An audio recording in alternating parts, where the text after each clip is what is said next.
Good evening, everyone, and welcome to Be the Media Huntington. Tonight is Monday, October 14th, and I am Jenny Lee, and tonight I have with me Miss Dana. Hi, guys. And Miss Lisa. Hi, everyone. And our special guest, Andre Sorrentino, who is running for the Town of Huntington Council position. How are you? Good. So the first question we want to ask is, you must be crazy to want this job. It's a hard job to do. But so tell us why you decided to run. It's definitely a handful, that's for sure. I always wanted to be a part of something to do with our town government, and that's why I took the position 2 years ago in February. It'll be 2 years. I took that position because I wanted to learn what goes on the inside before I ran for anything to do with the town. Once I got in there, I found out I really liked what was going on, and I wanted to be more part of it. And that's pretty much why I wanted to be involved with running for town board. I want to be able to help people like myself that, that people can go to. Okay, great. Did you have like that moment that came to you when you said, this is it, I have to get involved? I mean, I know you've always been involved, and thank you for your service with, you volunteered. Tell us a little bit of background about. Well, sure. I'm a fire commissioner. That's a volunteer position. I've been that for 5 years now. I did that 5 years ago because I love being a part of the community. I run a turkey drive, as everybody knows. Some people might not know. I know there's been some questions. Hey, who's Andre Sorrentino? Well, Andre Sorrentino's Huntington. If you look up Huntington, my name should pop up because I've been in Huntington my whole life. My family's been in Huntington our whole lives.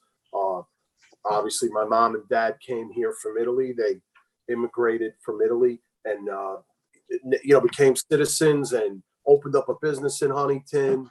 And it wasn't always easy for them. And people like my mom and dad, nobody to call when they had a town issue. Myself included, my brother. We have a body shop on New York Avenue. We've been there since 1985. I grew up with the Harris family right down the street from my shop. Oh, that's Andrea. Oh, hello. Say hi, Andrea. Hi, Andrea. Hi. She's your twin. I love her. My twin, yes. So being on New York Avenue my whole life, I watched one of my best friends is Rufus Harris, and they started a business down in Huntington in the 50s as well, like my father did. African-American family, everything was against them as well. He later on became my best friend, and his kids, I still interact with them all the time. We're best friends, like my other family. And one day I just decided, fast forward, we opened up our own business, my brother and myself. We've been there now, like I said, since 1985. But the big thing that I'm proud of is the turkey drive. Anybody that doesn't know me, and I've known there's some, who's this guy? He popped in, he started a turkey drive just so he could run for office. Well, that's wrong. I started our turkey drive 10 years ago. We were lucky enough, my wife, myself, we got married, we had a child, and I wanted to give something back because I was so happy that I was able to have a kid. I was 40 years old, didn't have any kids. Finally got married, had a kid, and I was just so happy to give back because God gave me that gift. So I said, you know what? I talked to some friends. We started off with 35 turkeys off the back of a pickup truck at Reddit Value Express. And I said, you know what? There's a need for this. And last year, this year will be 10 years, but last year in the 9th year, we gave away 2,660 turkeys. And anybody that has come to it, and you guys have seen it, and it's a beautiful thing to be able to give somebody a turkey, and they're waiting online to get a turkey. So there's a need for it. You also helped with the hurricane relief efforts down in Texas that resulted in the flooding. We put together, a friend of mine, myself, we put together 8 trucks. George Schwertel's his name. He helped me with it. And with the fire departments, with the community, we're able to put together 8 tractor. We put together 8 vans and 1 tractor trailer to go to Texas, filled from top to bottom with food, clothes. That was a big journey. That was a lot of work. But it was worked out very well. Worked out very well for us. And this is also the time of year where you get together with many families and start making sauce, I've heard. We do. My family's been doing that. Yeah, I got some jaws if you guys want some. We got some extras. Actually, you call it gravy, right? Well, we call it sauce. You guys Oh, okay. Right. But it's You are fun. a true Italian. Exactly. I am a true Italian. I speak the language fluently. Oh, So wow. this was a good day to interview you. I'm lucky they actually endorsed me. The Italian American Action Pack gave me an endorsement yesterday, which was cool. I was very happy about that. Very good. So let's get to some hardball questions. Sure. I want to be fair. We'll go ahead and cover the ones that we had on Facebook, and then we'll get into a few. We'll let Lisa and Dina ask a few as well. So I don't think this was really a question. It was a comment from Eric Gio. He says, moratorium on bars and restaurants in Huntington. Oh, so wait, you didn't see the question. I apologize. So let me say the question first, and this way you'll know what they're responding to. I had said an hour ago, an hour until our interview with Andre Sorrentino, what questions would you like to hear us ask? Go. So Eric Gio, a viewer, says, moratorium on bars and restaurants in Huntington Village, moratorium on apartments in Huntington Village, cleaning up the town-owned roads in the station and beautifying them like the streets and rotaries in the village. Thank you, and keep up the great work, Andre, is what he wrote. So that wasn't really a question, but if you'd like to respond to it. No, I think the biggest problem we're having is obviously the parking situation in Huntington.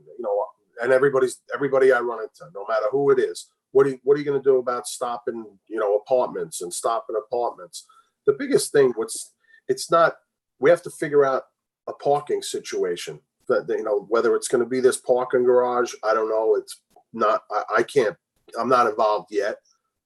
There's a couple of spots in Huntington that I'm looking at that would work out great for parking. I don't want to let the cat out of the bag yet. Probably pick up about 150 spots. If it worked out, if I'm elected, I'll definitely put my head together with that. I think they gave away too many spots to the apartments right now, and it's tough on the businesses in the village that want to be in business. It's hard enough to be in business. I've been in business, like I said, since '85. It's hard enough to stay in business already. Now put in, no parking on top of it. It's even tougher for them.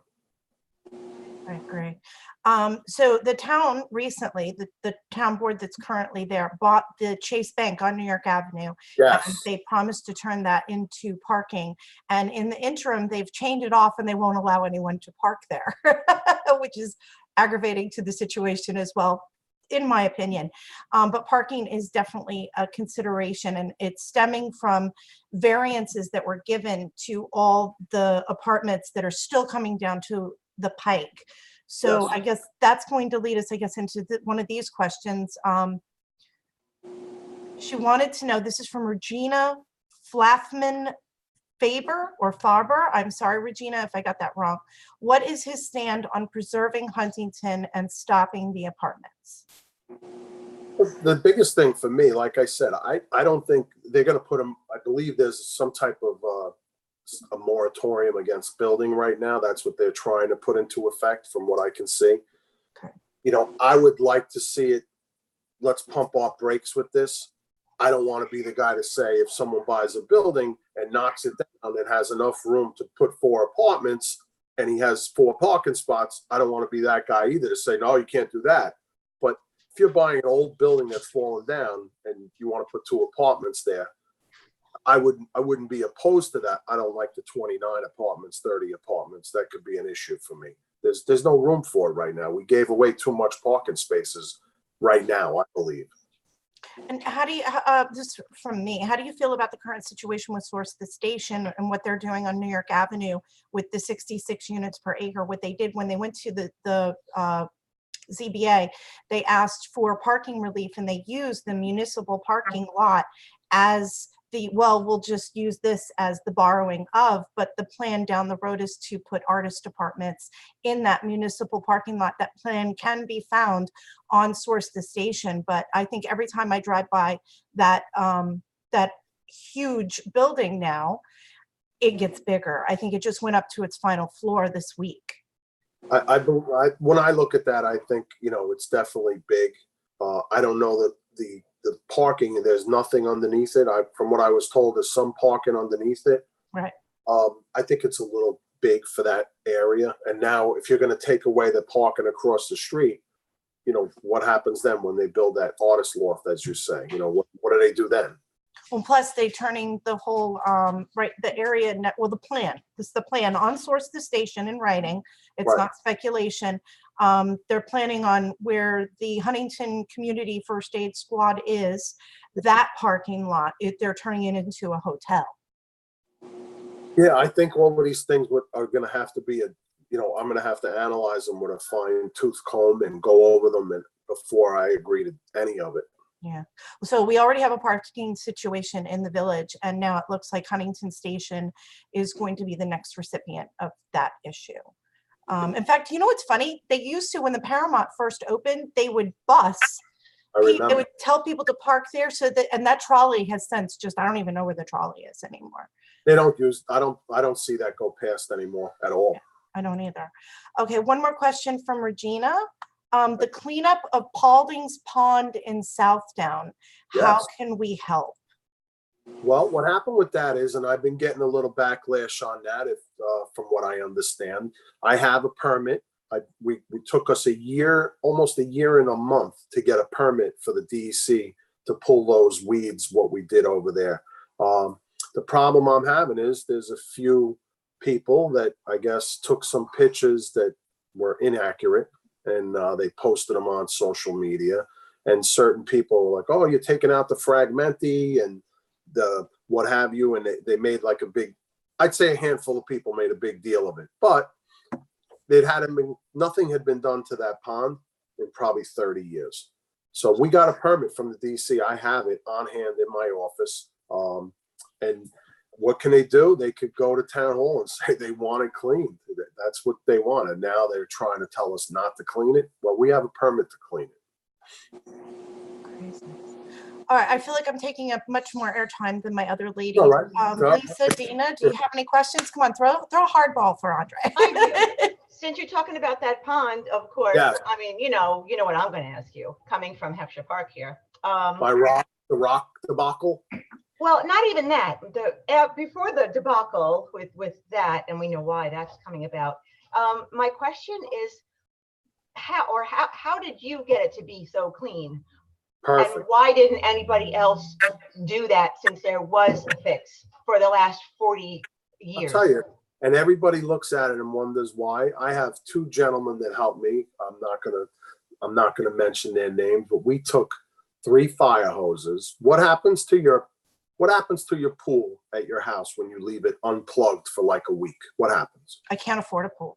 Anybody? It gets green. When you leave But I it don't sitting know. for 40 years, it rots and it backs up, and it's disgusting. And it gets built up.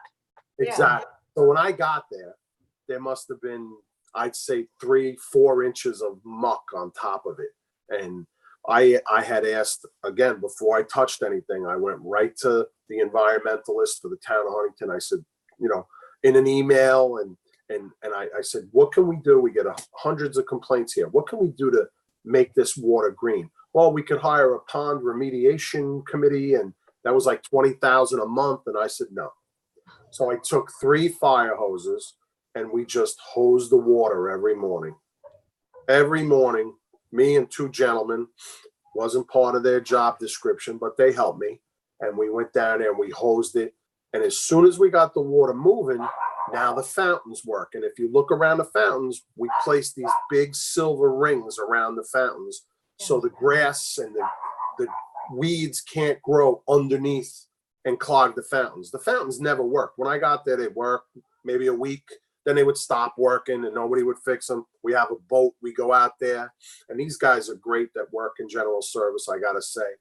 All you have to do is give them a chance, and they're unbelievable. So the answer to the question, we put fire hoses on top of the water and just hose the water. And once we got it clear, we have 2 aerators that we put in there. We bought these 2 aerators, very inexpensive, and we keep them going. Just keep the aerators going. They get clogged too. They also get clogged, and you got to clean them. Right. The biggest thing is if you have 2, we only have really 2 guys there and a summer helper at that park all the time. So that was the biggest thing is I start my day there every morning. I'm there between, I don't know, 6 and 7 every day. And I've actually run into you. At least I've seen you there. Yep. And I made sure it was just a matter of getting the water moving. If you get the water moving, it keep it flowing. And there's a nice one there now. When I got there, the one little pond wasn't even draining into the big pond. We roto-rooted Jenny. If John's home, he'll know this term. We roto-rooted the pipe, and we got the little pond to drain into the big pond the way it's supposed to. And it's all about getting the water moving. And we have a summer helper who had no problem. The gentleman, he would skim that water every day. He has no problem skimming it every day, and it's like therapy for the guy. He doesn't mind. I actually saw him in there, with his feet in there. Yeah, he has crap out. He'll skim that water, and that was the biggest thing. And obviously the goose droppings have been unbelievable. We have a gentleman there. He's there every day pressure washing the goose poop. And he doesn't mind either. The guy does it every day. And they used to do it once every 2 weeks when I got here, maybe once every 2 weeks. And when I got here, we do it every day, 7 days a week. We have the same problem with the geese at Huntington High School. They're just all over the place, and it does create a huge mess. They used to have a dog that belonged to the high school. My daughter knows his name. I forget, but everyone tells this story about the dog. But there's no dogs allowed at the park. So wouldn't that help? It would have, but we're not, that's another thing. I believe, it's another expense. It's another expense. And obviously, Andre Sorrentino's budget is blown. Well, guess what? That's something else that needs to be addressed. That budget's been the same for 10 years, and it's always short because they just don't. You need 3 votes. I'm sorry, you need 4 votes for the budget. And you need super majority for the budget. Yeah. So what do you never gets it? Dina, do you have a question? Not yet. You can go ahead. I'm still trying to filter out some questions. We need to talk about the Oh yes, the DEC. Debacle that's going on right now. So set it up that there was recently a Newsday article, and somebody got the DEC involved because there was some rocks at Heckscher Park. Take it away, Andre. Well, there's something called river rock, and we use that in general service. We use that in highway department. And what I did is the sidewalk was eroding, so I went again to the environmentalist for this gentleman Bob Litsky. He's in charge of all the environmental in the town of Huntington, and I went to him, and he said to me in an email, "It's maintenance. You don't need a permit for maintenance." And we went and got the river rock, put it in, and put 3 stones on top of the dirt around it, and that's it. They said 4, I say 3, but whatever. It is what it is. And this was done in August. It took 1 week and we were done. Now, all of a sudden, it's a problem. How big are the rocks? I would say they're probably 3 feet in diameter. They're boulders. They're boulders. Okay. So somebody called the DEC for 4 rocks in the park and immediately took it to Newsday. Yep. Do you think it was figure? Yeah. Figure. So, and oh my God, this is like the Roberto Clemente dumping. Not 4 boulders. It's 4 boulders.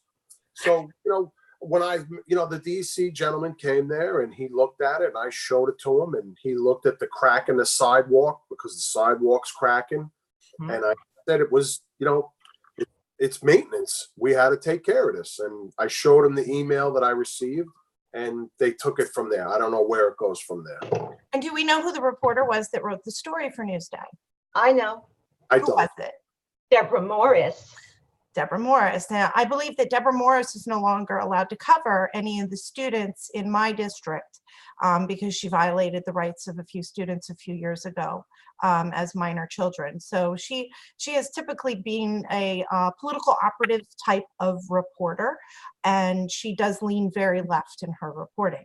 So it doesn't take a rocket scientist to say, how did the DEC get a report for 4 rocks in I'm going with 4 because, you know, we don't want to argue over 1 rock. And then all of a sudden it's in Newsday because it's that important. Mm-hmm. They So might be adding that 1 rock because 1 was there already and no one ever knew it was there. Because So, no one gave a crap until now. right, exactly. That's They never why. even walked through the pond, they never walked past the pond, let alone looked at it. Because if they did, they would have definitely made somebody do something to it. So what's the status of this now? What's going on? It's in their hands. They, you know, the DEC gentleman was a very nice man. He said, you know, I got to take it back to my office and we'll let you know what's going to happen. And I said, fine, that's fine. So locally, they're weaponizing the DEC against a political candidate for political gain. It seemed that way to me. I mean, let's face it, those turtles are in that pond. They're so happy they're doing the backstroke. They are, and they're so happy. Yeah, Love it. everybody's back. They're all back. The ducks came back. Everybody's back. 2 swans came back. That's right. The swans came back last week. Yeah, I mean, It's not there's the same swans. It's 2 different swans, but nonetheless, they're so gorgeous. it's so crazy because when I got there, the geese didn't even want to hang out there. It was so bad. Now everybody's like, hey, there's a party. It's like a party there every day for them. And every time I go down there, people are just gathering, you know, on the brand new decks that have been built, and we don't put our foot through them anymore because there was gaping holes in them, and That's they were correct. very dangerous. And now they're so beautiful and it's brand new, and people just are gathering and sitting, and they're just talking to strangers, going, "Can you believe how beautiful this park looks? Like, look at the water. Oh my God! Look at the eel. Look at the crabs. Holy cow!" They could see it's really See the bottom of it, and I've never seen the bottom of it my whole life. You know, That's That amazing. Heckscher's one park out of many. We have a lot of underserved parks also Absolutely. within the. you know, I don't know. We're not even talking about Dana. Are you there? Please tell me you're there. I'm here. There she is. I'm worried. I gotta make sure she's there. I'm here. So anyway, we talk about you know, Heckscher Park is very important to me, obviously, but all the parks are important. Now, I don't know if you guys remember, a few weeks back, I took some benches and put them up at Huntington Manor, right? Up at Manor Field. No one really, everybody forgot that one. When I got to General Service, I saw some ladies hanging around, their children were playing, and there was no benches. They're like, oh, he's just doing his job. No, they didn't want the benches there. I put the benches there. We got benches. They're not new. We cleaned them up, and my team went up there and we put some benches up. And to me, that was like, if I didn't do anything else to see those women watching their kids sitting on a bench, I did my job. That's what we need. We need somebody to help take care of those areas that are not serviced properly, and nobody really ever goes to Manor Field. So I'm sure those ladies were happy. A question I do have for you Yes. is in regards to the signs. That seems to be the biggest issue that a lot of people have, that the signs are not placed on, they're placed on public property. Is there anything you can do to maybe help assist or tell the people that are getting your signs where to put them and where not to put them? Well, you know, from the beginning, I've been trying so hard to keep them on private property. And I know people want to help you, or they think they're helping you. And sometimes it might be the other team taking my signs and putting them places they shouldn't. But we've lost now over probably 200 signs. Oh my God. I've gotten in my private messages, I've gotten at least 200 plus people that have lost their signs, and they got them on camera, at delis, at pizzerias, you name it, homeowners. right on their front lawn. People walk right up to the front door, take the sign, and leave. And we just, you mentioned, you were just mentioning Myra, my friend Mike Cortez a minute ago, Jenny. They did it 3 times to his house. He lives up in Huntington Station, and they're gone 3 times. What about the really big signs? You have a permit for Those, all the, I have a permit for each one of those. Actually, I went to that was a little bit of a job, but I have my campaign manager. He went and he got a permit for each one of them. and those were all requested by the business owners that they Everywhere there's one hanging, they asked me for it. They bring me a banner. So, and it's not even that bad. They're like $50 a permit. It's not a lot of money. It wasn't a lot of money. Okay. And I'm gonna say this, and I have about 125 guys and women that are gonna go out election night, and we're gonna go get every one of our signs. That's gonna be my job. Yeah. Good. I don't think anybody else does that. I got a crew ready to roll, and we got trucks and vans, and we're going to get them because I don't want to look at them either. Well, it's interesting. Earlier tonight, I saw a comment go up on Gene Cook's wall. He had put something up, and somebody had asked him about his signs being illegally placed, and if there was something he could do about that as well. And I just want to say for the record that no one is exempt from there. I see them places they shouldn't be for every single candidate. Every single one. So this is not something that's limited to the Republicans, the conservatives, the Democrats, or anybody else. These signs are not being placed by you. They're being placed by well-intended people who want to get the message out for their favorite candidate. And if you go out 3, 4 o'clock in the morning, you're going to run into these 2 groups of people that I call it lawn sign season. And Right. They go out in the middle of the night and they have, in fact, you can almost tell they have favored spots that they use. So they're very consistent. And typically it's the same people. They'll pick up the other candidate's sign, leave it there on the floor and put their own sign up. And they play this game. It's silly season until the election comes. Right. But like Andre said, people that steal them, they could be the ones that are putting them where they know they're not supposed to be, just to make the other person look bad. Yeah, that's a very good point, actually. I agree. I do have a question in regards to the signs again.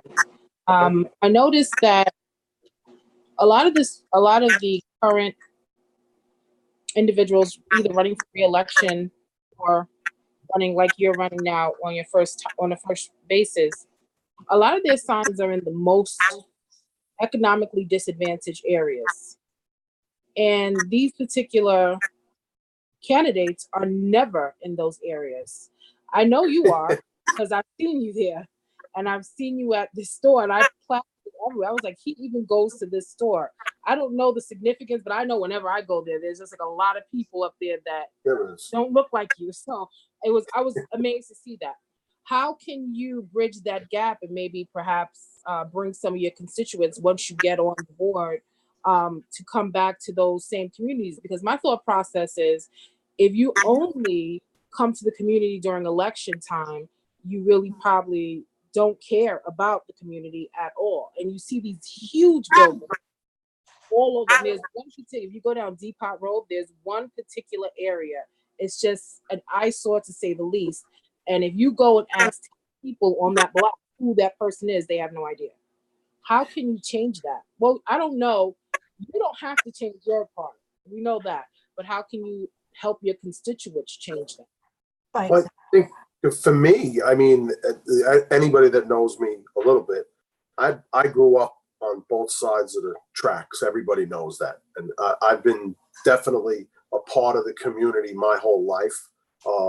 What I can do, and, I try to bring people together, obviously. Now, my turkey drives, for instance, one example. When I saw a little bit of friction going on between the police and the neighborhood, I said, hey, I went to Second Precinct and sat down with the inspectors, and I'm like, I'm doing this turkey drive. Why don't you guys join me and let the community know you guys are cool with me, and maybe they'll be cool with you. And we get together, and obviously we give out the turkeys, and everybody it's like a real party and everybody's hanging out. So maybe even just for the holidays, everybody's gets, we can get along here. But I have no trouble, and I think Dana, a little bit now. I have no problem bringing people together. See what I try to do. Yeah. We just need some of your counterparts to follow in your footsteps. Really, it's sad. I really have a lot of questions for you because I've kind of already went through them with you, and I've already studied you, and I've already grilled you. So it's kind of like I already know the answer. So I feel bad, but your constituents on the board need to follow in your footsteps in that aspect. And the first thing that they'll say is that these communities don't vote. Well, if these communities don't vote, why do you insist on putting your signs there? So right, you make a struggle. Either they don't vote or they do, whichever one you need. But stop putting your signs there if you're not going to help them. I've said this a million times. Your sign has been put up in so many places that have a complete difference than what you look like and what people may think you represent. And I love that. I mean, who would ever think that you would see a politician sign that's white in a barbershop for Black people? You don't see that. Like, that's real. You look at that, you're like, oh, shoot, you know him? But the difference is he knows them. Like when Yeah. I saw you with Kevin and the whole group, I love Kevin. Kevin comes by here often. And I was like, oh my God, I've never seen a picture of Kevin go up.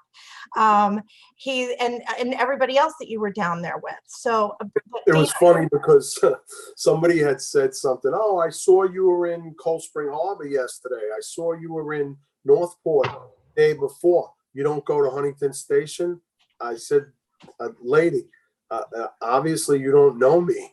I'm always in the station. And the next day, someone had posted those pictures online, and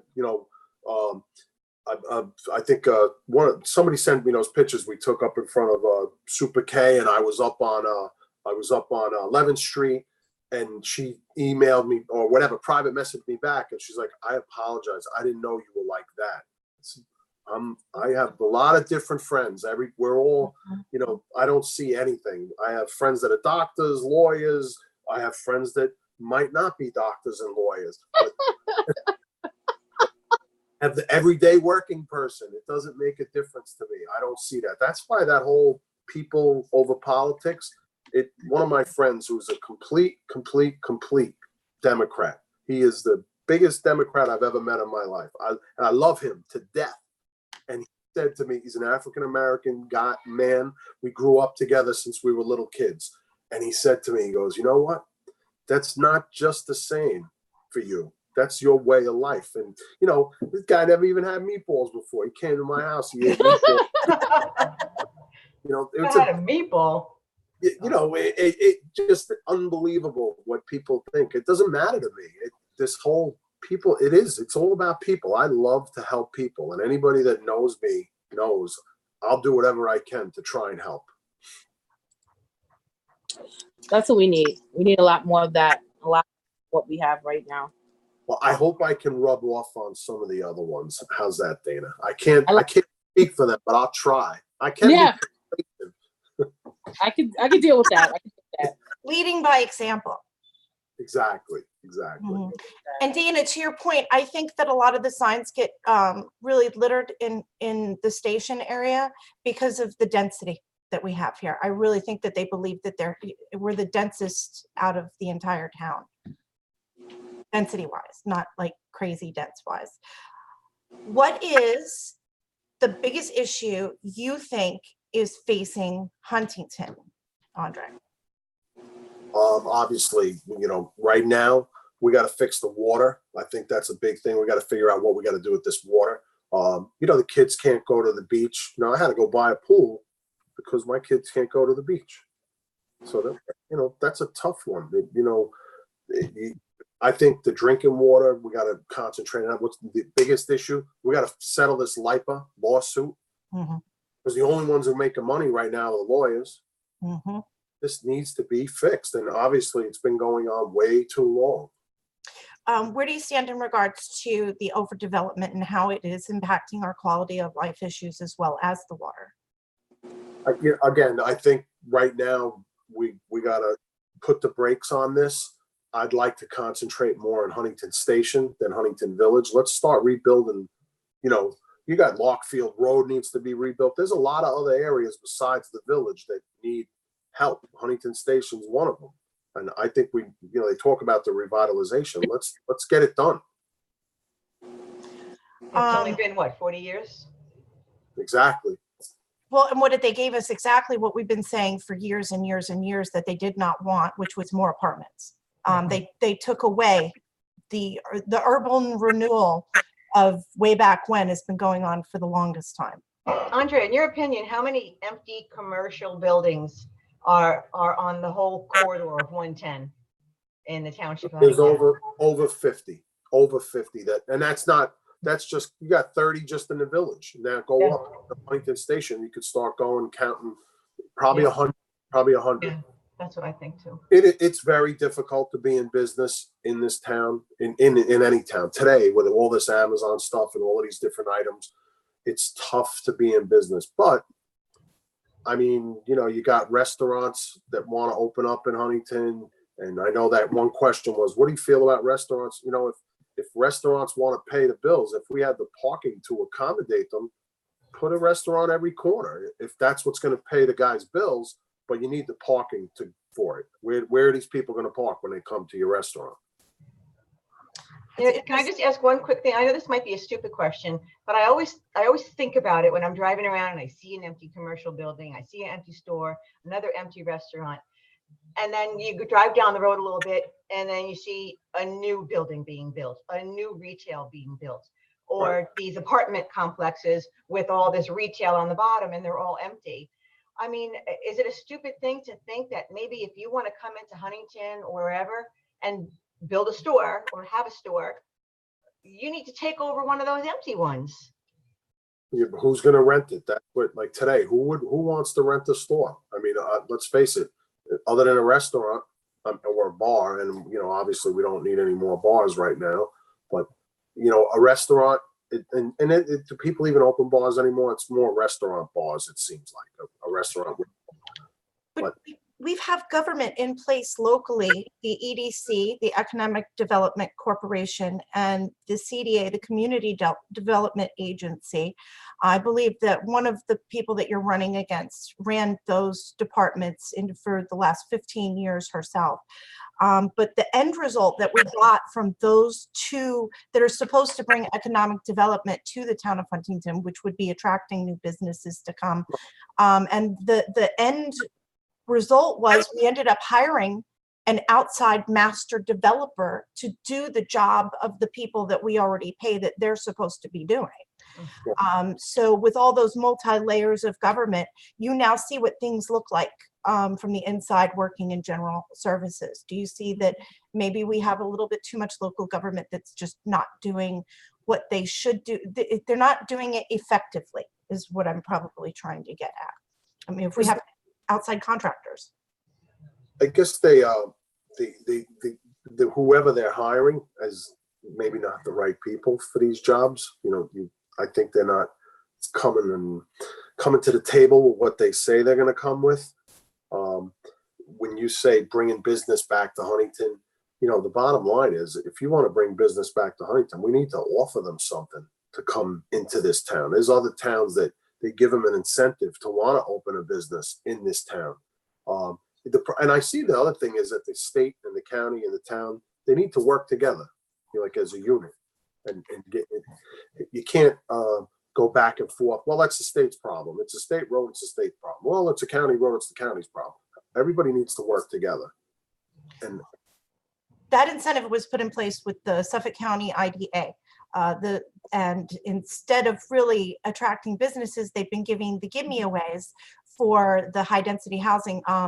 Wyandanch Rising is probably the perfect example because Suffolk County IDA, Industrial Development Agency, Suffolk County IDA, they gave a 30-year tax abatement to the apartment. So it's a tax negative because it's people who use services as opposed to a tax positive, which would be a business being able to pay into the tax base. And they're taking that away for hundreds of people at the same time while adding density which requires now, as you know, our fire departments now need to be expanded. All the other relatable services, police and everything has to grow in order to accommodate more people. So I just, That's a like good Lisa point. was saying, we're building more buildings that are empty and looking to bring more businesses in, but we already have the emptiness in the other part. So it seems very counterproductive. I'd like to see everything get rented first before we start building more. But, even with the sewer plant, maybe we need to, that needs to be addressed too, whether it has to be to accommodate these apartments that are here now. And I'm sure it works up to par because we don't have any trouble with it, knock on wood. But there's certain days it has to shut down early because I guess it gets filled and they have to turn people away. I These don't want to guys. drink that water anymore, Andre. Well, also when the water table meets from when Right. the heavy rains and it starts to seep out, I have a lot of secondhand knowledge about the treatment plant down there, because you're right, Yeah. they do get turned away. But we're also one of the only sewage treatment plants in Suffolk County that Right. takes literal poop from anywhere. We take it from anywhere and anyone, while other sewage treatment plants are more selective and they keep lists as to where this is coming from. And we take nuclear stuff. We take Yeah, anything. There's guys come from Riverhead to dump here. Yeah. It makes me want to puke. Well, it's Sorry. bad because we No, built. it's true. No, it's true. So what happened was we recently expanded our sewer plant, okay? But we expanded it for our own needs. And we're taking from anywhere else, like you just said, Riverhead. And I know this because my husband is in the business and he knows who goes and comes from there. So, I mean, that also is counterproductive to what we're trying to do. They're saying, well, we paid to expand the sewage system to accommodate the building, right? Now we're adding more building and we're literally taking shit from everyone. And it's not helping us because that's what's destroying our water. I could go on for hours. Can I ask you another question, Andre?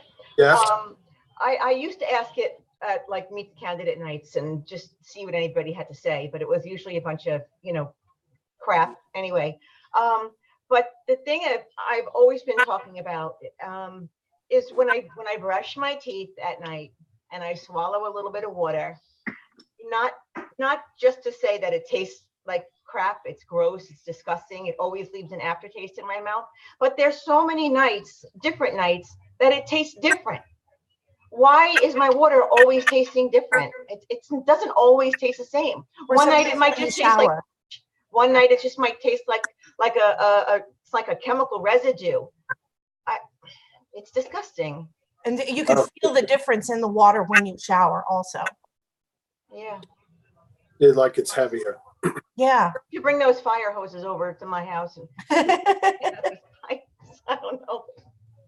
It's just gross. I just want to drink clean water because I remember when I was growing up, South Huntington used to win all kinds of awards for the best tasting water. That's when I was little. I don't know when that stopped, but I just remember our water always tasted the same. We never bought bottles of water, and our water was delicious. Didn't leave an aftertaste in your mouth, and you didn't make a face when you swallowed it. Right. So is there anything that we haven't covered that you want people to know about you, your campaign, your goals, your dreams, or what you would do if they were to give their vote to you? Obviously, you give your vote to me, it's going to be quite a bit different from what you're accustomed to because I'm as real as they get. I'm not going to change. I'm sitting here doing an interview with you in a t-shirt. I'm cool with that. Oh, Andre, you need to be polished. You need to be a little bit more polished with your speeches. I'm sorry. I'm going to be this. This is me, and this is the best it's going to get.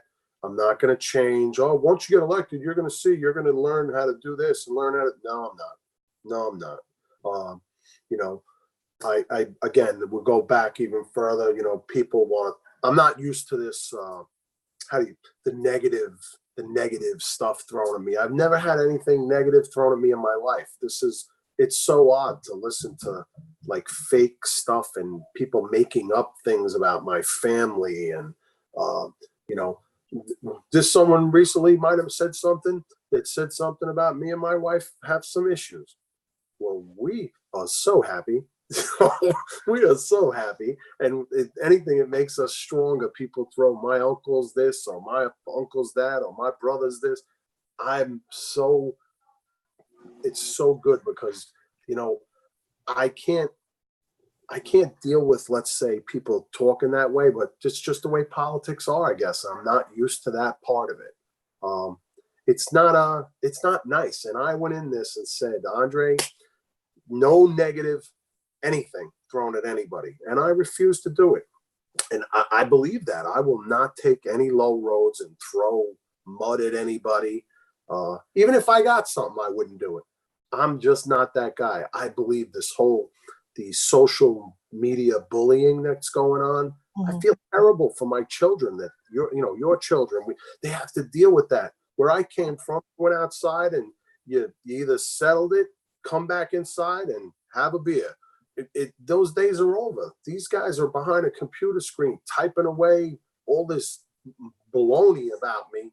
They don't even know who I am. They hate benches, Andre. A lot of them are also About under that. false accounts. There Right. was a large uptake in some clearly fake accounts that people use on social media because they don't have anything else to throw at you. So they go in the typical fashion and say, well, let me make up stuff and go after the personality or go after the family or make up some sort of scandal and throw that out into the gossip stratosphere, hoping that will hurt your chances because they have nothing else. Right, they're disgusting. They can't even run on their own merits, so this is all they have to do. They have to hate on benches, hate on rocks, and hate on Andre and his family. You think about this, like it was a couple of election cycles ago when Gene Cook was running. Do you remember all the ads that were hitting YouTube about Gene Cook's going to bring a gun to town hall? I do. Because he made a speech at the local CSA or whatever. That's not even what he had said. But they brought in all the usual suspects. They brought in ex-Democrat appointees and whatever. They had press releases being filmed at town hall about, they did this 20 years ago. I think Jane Devane was one of them. She's one of those appointments. But she presented herself as, hey, I'm just a typical person. No, you're an elected Democrat.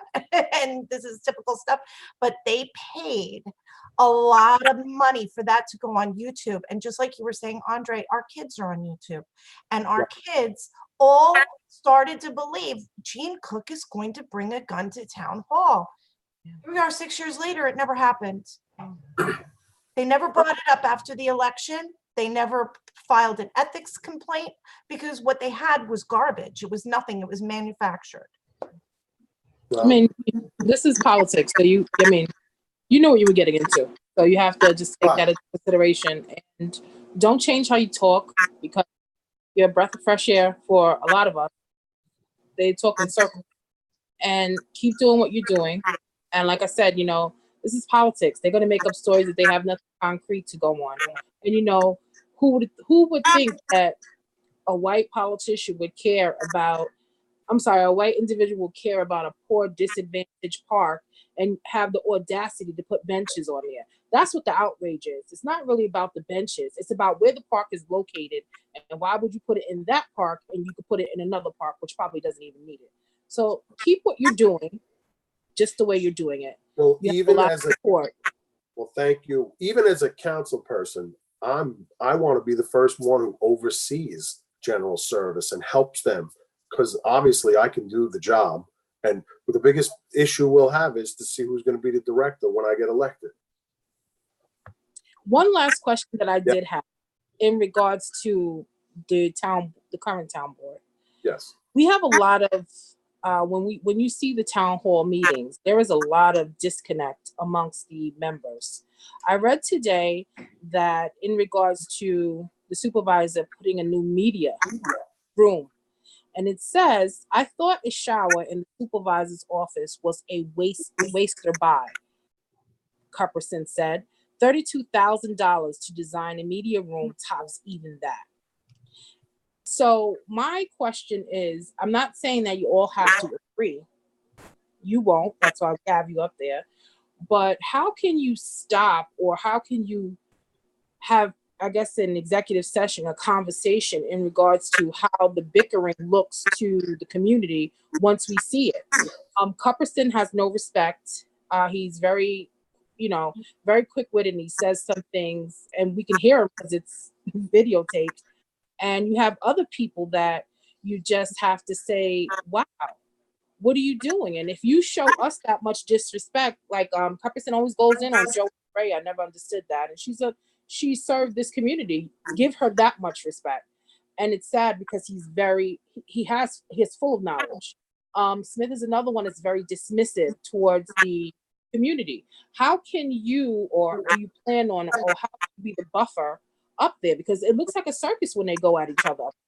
It looks really, you can't even get along for fake for the few hours. Well, I think that's what that executive session should be for. I've never been in there, obviously, but that should be where the bickering goes on, behind closed doors, not on a camera. Right. Okay. I agree. You have your work cut out for you. Unless you want me to straighten them out when I'm up there, I'll do it on camera for you. I think they like the upstaging, to be honest, and I get very upset when I feel like what happened recently where they cut the speakers, not town board, this happened in the planning, when they cut the speakers time from 3 minutes to 2 minutes. And you're literally taking away people's right to free speech. Just right there, you took a third away. Remember, actually, he said less than 2 minutes. Yes, but I've seen the shenanigans go on at town hall where they don't just bicker with each other. They go back and forth with the residents, and they forget, like, I'm going to say it to you, you work for us. Like, right. You're not, you wouldn't have this position if it wasn't for the people that you're working for. And they really treat them like garbage sometimes when they get up and talk. Well, I mean, it goes back to the way I was brought up. I mean, I talk to people. If someone's talking to me like that, then this is what we signed up for, right, Dana? Right. You listen to them they get what, 3 minutes up there? Yes. You have to listen to them. And if I'm not paying attention to somebody when they're talking, please throw a shoe at me if I'm not. You have my permission to throw a shoe at me and hit me in the head with it. I don't pay attention for that 3 minutes, because believe those people are up there. It takes a lot of guts to get up there to begin with. Pay attention to what they have to say. I'm going to take you up on that offer, but I may miss you on accident and hit the guy sitting next to you. Depending on where they put you. Crazy. Well, we truly appreciate your time that you've given to us. Thank you very much for having me. I appreciate it. And again, this is like it's an honor for me to even, have this opportunity to do what I'm doing. And, my mom and dad came here, like I said, would have never expected their son to be running for town board, let alone, this is a big deal for us. My kids and my wife, we're my brother. I took 2 years away from my shop to go do this, to learn everything that goes on. I took 2 years away from my business to learn what goes on inside. And I learned general service. Then I'm not patting myself on the back, but I do a pretty good job there. You do. Yes, you do. That's a lot of sacrifice. It was. And it's Pat hard, yourself. brother. You deserve it.